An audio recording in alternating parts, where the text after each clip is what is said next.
Okay, John B., your turn. Truth or dare? All right. Truth. Truth?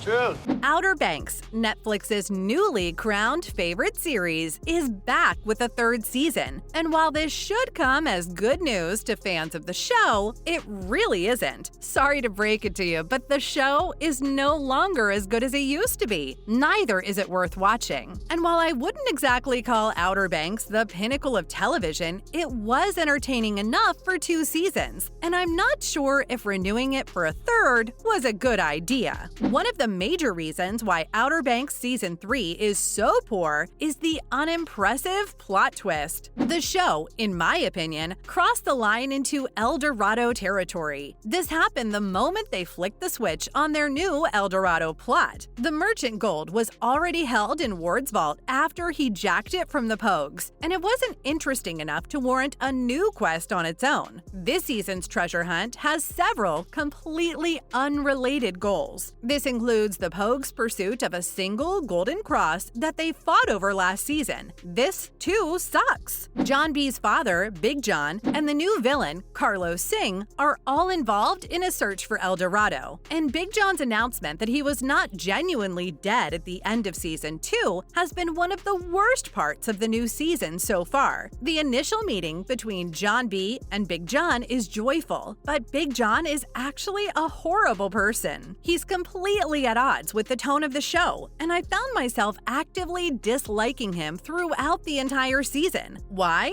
It's because he drove a wedge between John B and his pals. Even though I assume I was supposed to view him as the antagonist, for the most part, the show is just drama for drama's sake.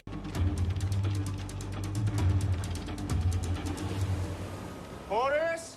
And it's becoming old that the characters never get a break. Another sad part of the show is that inconceivably foolish things cause rifts in the characters' relationships. Every time someone goes on a treasure hunt, the Camerons manage to foil their plans. The original antagonist, Ward Cameron, has been removed, but has been replaced by Carlos Singh and his massive gang of mercenaries. And this makes the show play out a lot like Uncharted. There is no solution here. This is a terrible season for a show that has been better in the past. Honestly, I'd be amazed if Outer Banks was renewed for a 4th season based on a screening of Season 3 that was done by a Netflix official. Whether it is well received by critics and viewers remains to be seen. Speaking of which, it's strange that only 4 critics appear to have watched the #1 series in America. And while there have been mixed reviews among fans, the critics all seem to agree that the show's 3rd season is terrible.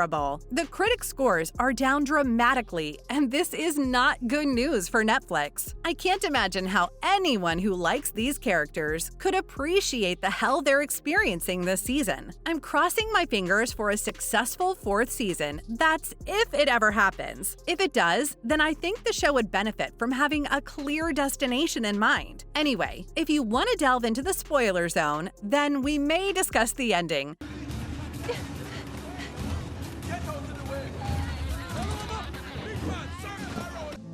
Regardez sur votre tablette, s'il vous plaît. Oui, d'accord. Ça va, merci.